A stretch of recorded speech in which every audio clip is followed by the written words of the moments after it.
Olá, amigos do Logos Apologética, tudo bem? Aqui é o Emerson e hoje nós vamos falar aqui, do nosso almanaque apologético, com mais notícias interessantes, do mundo da apologética e teologia, mais evidências, E nós vamos aqui falar sobre algumas notícias interessantes, no caso, E, pessoal, desde já peço para que vocês apoiem o canal, inscrevam-se no canal, curtam o vídeo, comentem, compartilhem em seus grupos, seus amigos. Clique no sino de notificação, certo, pessoal?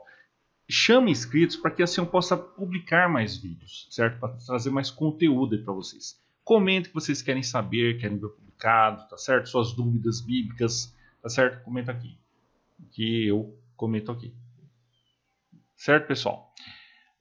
Pessoal, então nós estamos aqui com uma notícia muito interessante que eu acabei de ver aqui, na Newsweek. Me chamou, Quero trazer aqui para vocês. Como vocês sabem, trago coisas exclusivas. Como a ciência parou de apoiar os ateus e começou a apontar de volta para Deus, certo?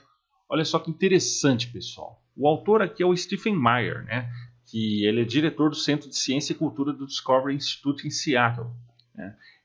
Então nós vemos aqui, pessoal, eu quero trazer mais vídeos dele aqui. Não tem aqui no Brasil, os vídeos dele muito interessantes e eu acho muito importante trazer sobre isso, certo, pessoal? Olha só que interessante, pessoal. Então nós estamos aqui no site da Newsweek. Olha só, essa notícia aqui, novinha aqui, para vocês. Olha só que interessante. Ultimamente, as manchetes não têm sido encorajadoras para os fiéis. Uma pesquisa do Gallup mostra que a porcentagem de americanos que acreditam em Deus caiu para 81%, uma queda de 10% na última década e uma baixa histórica.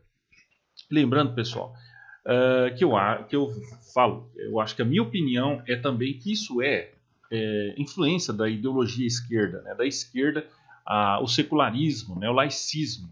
Ou seja, isso não prova, não é evidência contra o teísmo, contra a fé cristã. Mesmo que o mundo inteiro fosse ateísta, isso não prova que o ateísmo está certo, correto? Porque números não provam. Mas isso é uma evidência, mostra como as ideologias, principalmente esquerdistas e secularistas, afetam a desinformação das pessoas, o despreparo das pessoas na religião, o aprofundamento apologético, bíblico, teológico. Isso influencia sim, porque está provado que o analfabetismo bíblico, falta de preparação, preparação intelectual também, isso afeta e causa isso, Essa tendência de aceleração é especialmente pronunciada entre os jovens adultos. De acordo com a pesquisa do Pew Research Center, os jovens de 18 a 29 anos estão desproporcionalmente representados entre os chamados nenhum, ou desigrejados, vamos dizer aqui no Brasil, algo assim, quase isso, religiosos. Ateus, agnósticos, religiosos não afiliados. Pastores e outros líderes religiosos atribuíram essa tendência a muitos fatores. Jovens sendo criados fora da igreja, falta de familiaridade com a liturgia e cultura da igreja, até mesmo com Covid-19. Encontramos outra resposta em nossa pesquisa nacional para investigar as razões subjacentes dessa crescente descrença, um mal entendido da ciência. Então nós já falamos sobre isso, como um desentendimento tanto de ciência como religião pode ocasionar desinformação. Nós vemos aí muitos ateístas aí de YouTube fazendo isso, passando desinformação sobre religião, Jesus é uma invenção dos romanos, aquela coisa, por exemplo, que isso é verdade, certo, pessoal? Talvez, surpreendentemente, nossa pesquisa descobriu que a mensagem percebida da ciência desempenhou um papel importante na perda da fé. Descobrimos que as teorias científicas sobre a evolução não guiada da vida, em particular, levaram muitas pessoas a rejeitar a crença em Deus do que pressupõe preocupações com sofrimento, doença ou morte. Ele também mostrou que 65% dos ateus autoproclamados e 43% dos agnósticos acreditam que as descobertas da ciência geralmente tornam a existência de Deus menos provável. Lembrando, pessoal, porque para quem não sabe, já falamos sobre isso, que esse mito, essa guerra entre ciência e religião, vem do século XIX, tá, pessoal? Não vem de antes, isso é coisa do dois autores lá, o Draper, E nós já falamos que isso é falso. Esse livro dele já foi demonstrado falso, já foi detonado esse livro deles, de Greco, do século XIX, totalmente mentiroso. Então, pessoal, é preciso diferenciar isso, É fácil ver porque essa percepção se proliferou. Nos últimos anos, muitos cientistas surgiram como porta-vozes famosos do ateísmo. Richard Dawkins, Lawrence Krauss, Bill Nye, Michael Shermer, falecido Stephen Hawking e outros publicaram livros populares argumentando que a ciência torna a crença em Deus desnecessária ou implausível. O universo que observamos tem precisamente as propriedades que devemos esperar se no fundo não houvesse propósito, nenhum design, nada além de inferência cega, impiedosa, escreveu Dawkins. No entanto, entre a mensagem e a realidade, há uma grande desconexão. Ao longo do último século, importantes descobertas científicas desafiaram dramaticamente o ateísmo baseado na ciência, e 3 em particular agora contam uma história decididamente mais amiga de Deus. Nós já falamos sobre isso, pessoal, como que o teísmo favoreceu a ciência, certo? Então vamos ver aqui. Primeiro, os cientistas descobriram que o universo físico teve um começo. Essa descoberta, apoiada pela astronomia observacional e pela física teórica, contradiz as expectativas dos ateus científicos, que por muito tempo retrataram o universo como um eterno e autoexistente, e portanto sem necessidade de um criador externo. Lembrando lá que o Kalam evidencia a impossibilidade de uma eternidade no passado, infinito, e demonstra que o universo tem princípio. Certo?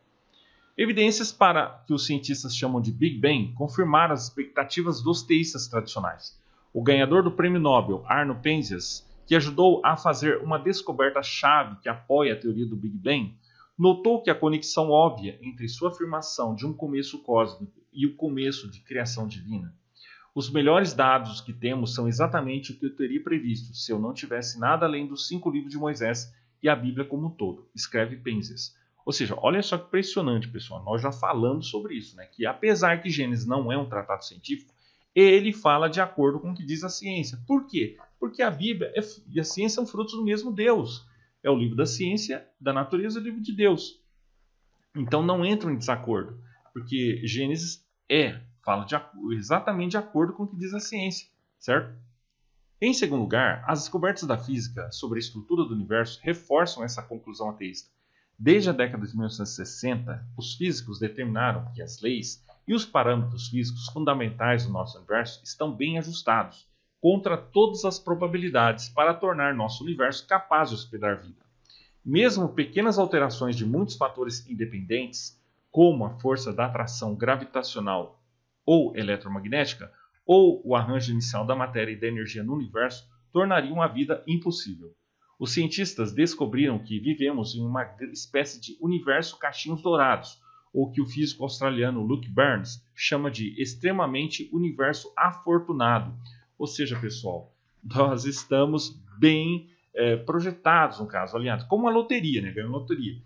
Porque a improbabilidade da vida ser ao caso é impossível, praticamente impossível. Então mostra que o ajuste fino do universo está correto, certo? Não surpreendentemente, muitos físicos concluíram que esse improvável ajuste fino aponta para um afinador fino cósmico, né? Como o ex-astrofísico de Cambridge, Sir Fred Hoyle, argumentou, uma interpretação de bom senso dos dados sugere que um superintelecto brincou com a física para tornar a vida possível. Olha só que interessante, pessoal. Essas informações vocês veem aqui no Logos, né? Olha só, certo? Terceiro, a biologia molecular revelou a presença nas células vivas de um mundo requintado de nanotecnologia informacional. Isso inclui código digital em DNA e RNA, pequenas máquinas moleculares intrincamente construídas que excedem amplamente nossa própria alta tecnologia digital em suas capacidades de armazenamento e transmissão. E até mesmo Richard Dawkins reconheceu que o código de máquina dos genes é estranhamente semelhante ao de um computador, implicando, ao que parece, a atividade de um programador mestre trabalhando na origem da vida. No mínimo, as descobertas da biologia moderna não são o que alguém esperaria de processos materialistas cegos. Certo, pessoal? Já falei sobre isso, nós vamos falar aqui no próximo post também, que foi exatamente pela cosmovisão teísta, a ciência obviamente existia antes de Cristo, desenvolvimento da ciência. Mas a ciência moderna, como nós conhecemos, ela foi desenvolvida, no caso, na Idade Média, né? Nós vamos falar sobre isso, como os medievais, né? Roger Bacon e outros, viram o universo como ordenado. Somente o universo ordenado por Deus pode ser estudado. A ciência não dá para estudar a ciência no universo caótico, no universo aleatório. Não dá. A ciência e a física funcionam com ordem. E a Bíblia diz que Deus é um Deus de ordem. certo, pessoal? Tudo isso ressalta uma crescente disparidade entre as percepções públicas da mensagem da ciência e que a evidência científica realmente mostra. Longe de apoiar para uma indiferença cega e impiedosa, as grandes descobertas do século passado apontam para o design requintado da vida e do universo, e sem dúvida para um criador inteligente por trás de tudo. Olha só que interessante, pessoal, trazendo essa informação de primeira para vocês aqui, hein? Então, se vocês gostaram, deixe os comentários aqui, tá? Eu quero ver aqui, apoiem o canal, pessoal. Se vocês querem ver mais esse tipo de notícias, se vocês querem que eu traga notícias aqui no Almanaque Apologético, vocês deixam aí, tá bom? E o Stephen Meyer dirige o Centro de Ciência e Cultura do Discovery Institute em Seattle. Então, ele tem PhD em Filosofia da Ciência pela Universidade de Cambridge, né? Então, ele escreveu livros muito interessantes aí, né? Assinatura na Célula, aqui, ó, O Retorno da Hipótese de Deus, 3 descobertas que revelam a mente por trás do universo. Então, pessoal, se vocês querem ver esse conteúdo aqui, vocês deixem aqui nos comentários, tá? E eu recomendo aqui para vocês, quem quer se aprofundar mais no Gênesis aí, que faça o nosso curso aí de curso avançado de Gênesis, né, do livro de Gênesis. O link oficial está aqui na descrição, tá bom, pessoal? A outra notícia que eu quero trazer para vocês aqui é essa. Como um bispo medieval adiantou a teoria do Big Bang no século XIII. Olha só que interessante, pessoal. Certo? Estamos aqui no site da BBC, né? Vocês podem ver aqui, ó, o primeiro dia da criação, ilustração de Julius Schnorr, né? O livro bíblico do Gênesis, no capítulo 1, versículo 3, conta: E Deus disse, faça-se a luz, e a luz foi feita. Mas esse foi apenas o começo da criação do universo. E isso, de acordo com a Bíblia, é o que Deus fez depois da luz. E disse Deus, haja luzeiros no firmamento do céu, para dividir o dia e a noite, e para sinais e para estações, para dias e anos. E sirvam de luminares do firmamento para o céu para iluminar a terra, e assim foi. E fez Deus os 2 grandes luminares, o luminar maior para governar o dia e a luz menor para governar a noite, fez também as estrelas. Pessoal, todas as explicações também sobre o Gênesis, tá bom, pessoal? Tem um artigo aqui no Logos que explica tudo isso, tá bom? A ordem da criação, vocês podem ver aí, tá bom? E Deus os pôs no firmamento do céu para alumiar a terra, para governar o dia e a noite e para separar a luz das trevas. E Deus viu que isso era bom. Tá? Aqui nós temos uma gravura aqui medieval, eu amo ilustrações medievais, né? Do Robert Grosseteste, né? Era um bispo curioso pela origem do universo, né? Quem foi Robert Grosseteste? Né? No século XIII, um estudioso inglês da ordem dos franciscanos mergulhou neste tema. Robert Grosseteste trabalhou em um dos grandes centros de aprendizagem em Oxford, local que as pessoas já tinham começado a chamar de faculdade. Certo, pessoal? Já tem artigo no Logos lá, certo? Detonando essa mentira absurda de que a Idade Média, a Idade das Trevas, isso é tudo mentira. Tá? Foi a Idade das Luzes, na verdade, né? E que a igreja impediu a ciência, a igreja atrapalhou a ciência, tudo isso é mito, tudo isso é fraude, já foi detonado, certo, pessoal? Quem fala isso é um desinformado. Então nós já falamos aqui a verdade, que isso tudo é desinformação, tem um link lá no Logos sobre isso, explicando, certo, pessoal? Ó. Para Grosseteste, tudo tinha a ver com a luz, até o ato divino primordial da própria criação. Mas como exatamente Deus fez a criação?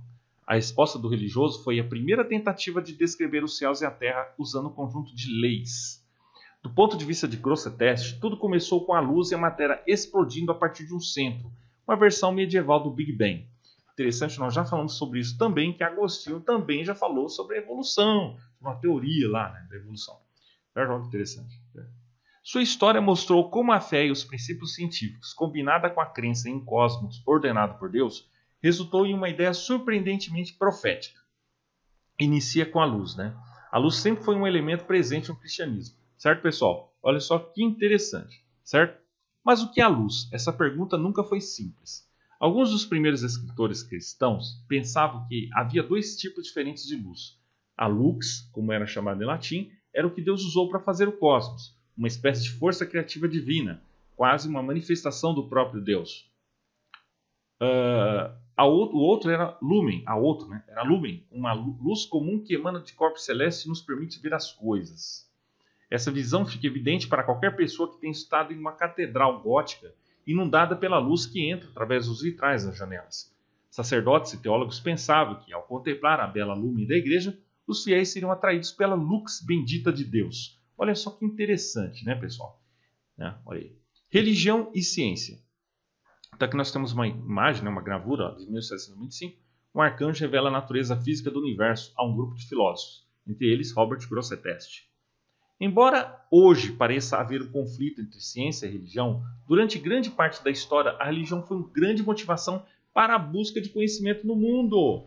Então olha só que interessante, pessoal. Ao contrário das mentiras desses ateístas aí, né, que falam que a igreja é contra, atrapalhou a ciência, ao contrário, a igreja motivou, ajudou a ciência, certo? Nas escolas das catedrais do século XI e XII, predecessoras das universidades, alguns estudiosos pensavam que era seu dever aprender mais sobre o universo e para eles havia sido criado por Deus. Eles não consultavam apenas a Bíblia, liam os escritos dos antigos gregos, como Platão, Aristóteles e Hipócrates, que tinham sido preservados em traduções feitas por escritores islâmicos. O aprendizado sobre o mundo natural floresceu na era das grandes catedrais góticas, e muitos historiadores falam de um primeiro renascimento no século XII.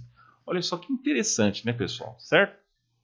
A mais bela das entidades. Olha só, Grosseteste nasceu por volta de 1175 em Suffolk, certo? Na Inglaterra, né? Robert Grosseteste nasceu em meio a essa época emocionante. No início do século XIII, ele era um professor preeminente e erudito e, como todos os pesquisadores em Oxford, cristão devoto. Em 1235, tornou-se bispo de Lincoln, na Inglaterra. Para ele, a luz era uma das mais maravilhosas criações de Deus. A luz física é a melhor e mais deleitável, a mais bela de todas as entidades que existem. A luz é o que constitui a perfeição e a beleza de todas as formas físicas, escreveu. Pessoal, isso antes de Newton, né? Newton, olha.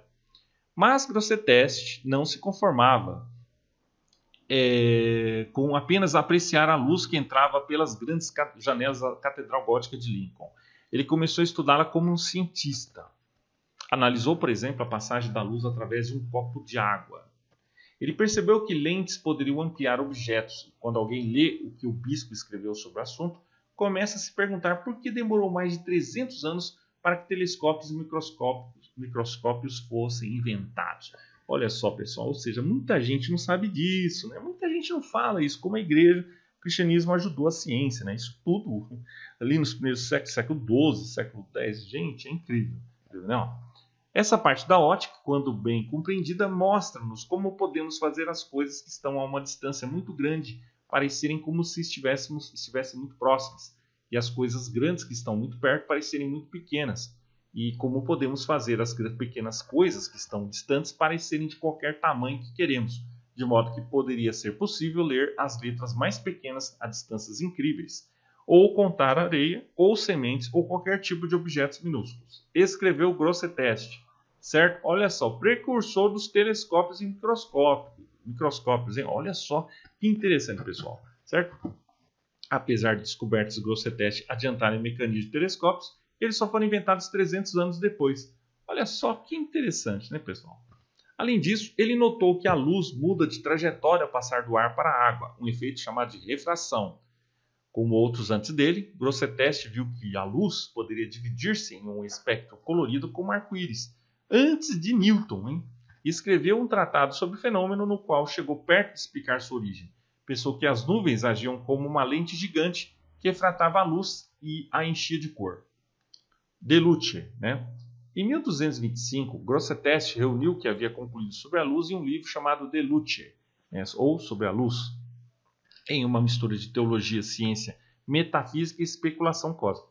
Mas tratava em particular da questão de como Deus fez todo o cosmos usando a luz. Em vez de tratar a criação como uma espécie de ato mágico, né? Ao contrário das caricaturas que esses ateístas fazem, né? Grosseteste começou a transformá-lo em um processo natural, algo que hoje chamaríamos de estudo científico. Olha só, pessoal. Ou seja, o método científico já foi ali desenvolvido ali por Roger Bacon e tudo mais, começando ali no caso, né? Grosseteste não se conformou apenas a admirar a luz e quis estudá-la. Como muitos de seus contemporâneos, ele acreditava que Deus trabalhava com princípios simples, baseados em regras que a humanidade poderia compreender pela lógica, geometria e matemática. Todas as causas de efeitos naturais devem ser expressas por meio de linhas, ângulos e figuras, porque, caso contrário, seria impossível ter conhecimento da razão desses efeitos, escreveu. E como o universo era governado pela matemática, era também ordenado e racional, e seria possível deduzir suas regras. Na verdade, a descrição de Grosseteste da criação divina é tão precisa que pode ser expressada em um modelo matemático, algo que historiadores e cientistas da Universidade de Durham, no Reino Unido, fizeram com a ajuda de um computador. Olha só que interessante, né, pessoal? Informações exclusivas aqui do Logos, a máquina do mundo. Na época do bispo, a Terra ainda era o centro do universo. Para Grosseteste e seus contemporâneos, o universo consistia na Terra, que ficaria no centro de todos os corpos celestiais, o Sol, a Lua e 7 planetas conhecidos e as estrelas que giravam ao seu redor em círculos perfeitos. Mas para ele, tudo começou com uma espécie de Big Bang, no qual uma explosão da luz do tipo Lux fez com que uma densa esfera da matéria se expandisse, tornando-se cada vez mais leve e diluída. Essa expansão dispersaria a matéria dentro de uma esfera do tamanho da máquina do mundo, que é como ele chama o cosmos, de Stone McLeish, um dos físicos da Universidade de Durham, que traduziu a teoria cosmológica de Grosseteste para um modelo matemático. Mas logo encontra um problema. A matéria não pode se expandir infinitamente, porque nessa época o universo era enorme, mas finito. Como pará-lo? Com uma brilhante ideia científica. Pensando como um físico, recorre a algo simples para explicar não apenas como o universo deixa de expandir, mas como as esferas são formadas. Que interessante, né, pessoal? Uma luz brilhante na escuridão. Se você não pode alcançar o vazio, porque a natureza tem aversão a ele, reflete Grosseteste, deve haver uma densidade mínima e quando chega-se a ela, a matéria tem que cristalizar. Segundo essa linha de raciocínio, isso ocorreria em primeiro lugar na parte mais distante, o firmamento.